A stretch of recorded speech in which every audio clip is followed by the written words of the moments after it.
देखिए,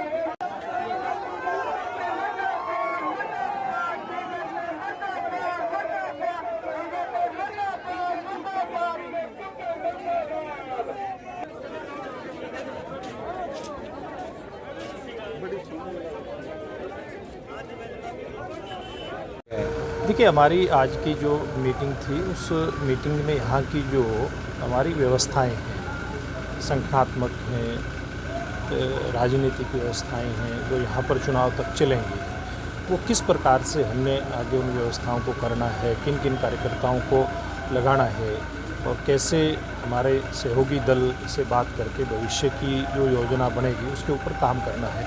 मोटे तौर पे इन बातों के ऊपर चर्चा आज की बैठक में हुई। आज जो मेरे साथी हैं इस टीम में, चुनाव प्रभारी के नाते जो सह प्रभारी हैं रणवीर गंगवा जी हैं, डिप्टी स्पीकर डॉक्टर कमल गुप्ता जी हैं, कृष्ण लाल पवार जी हैं, पूर्व मंत्री, इनके साथ मेरी चर्चा हुई है। और बाकी हमारे जिला अध्यक्ष हैं, जिला प्रभारी, यहाँ की हमारी जो कोर टीम है जिले की, आज इस प्रकार की 2 अलग अलग बैठकें यहाँ पर हुई हैं। इससे पूर्व आज हमारे जो चारों मंडल हैं एलनाबाद विधानसभा क्षेत्र के जिला अध्यक्ष की और हमारे जो जिला प्रभारी हैं उन्होंने ऐसे सब कार्यकर्ताओं के साथ भी अलग अलग बैठकें की।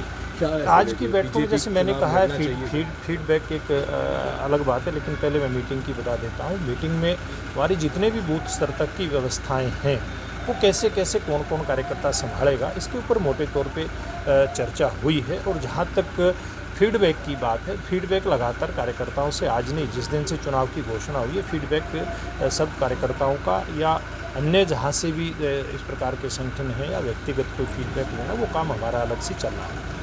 देखिए, ये तो बातचीत के बाद मुझे नहीं लगता कि कहीं कोई ज़्यादा इसमें कोई दिक्कत है। फैसला दोनों पार्टियों के नेता इस संदर्भ में जिस टाइम भी बैठेंगे उसी टाइम फैसला तुरंत हो जाएगा। उसके बाद फिर ये देखना भी बीजेपी का जेजेपी का कौन फिर कैंडिडेट निकल करके आएगा। मुझे नहीं लगता कोई ज़्यादा इसमें हम लोगों को समय लगेगा। कि लोकतांत्रिक देश के अंदर, लोकतांत्रिक व्यवस्था के अंदर समर्थन और विरोध ये दोनों स्वाभाविक हैं। और किसान भी हमारे भाई हैं, इनके साथ लग करके, हम भी किसान हैं, इनके साथ लग करके हमने काम किया है।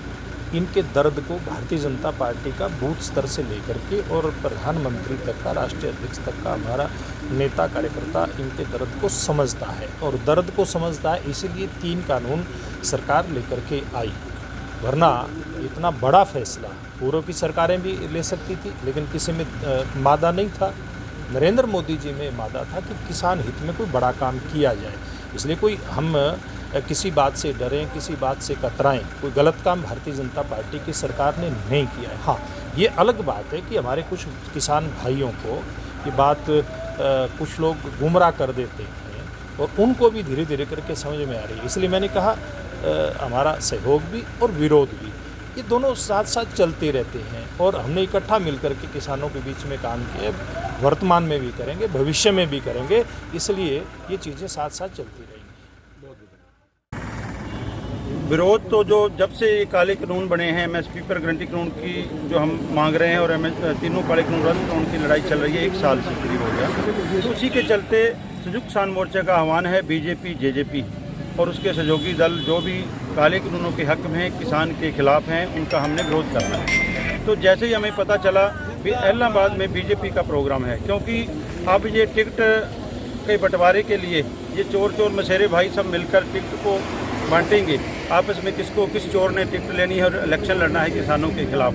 तो उसके लिए ये आज इकट्ठा हुए थे।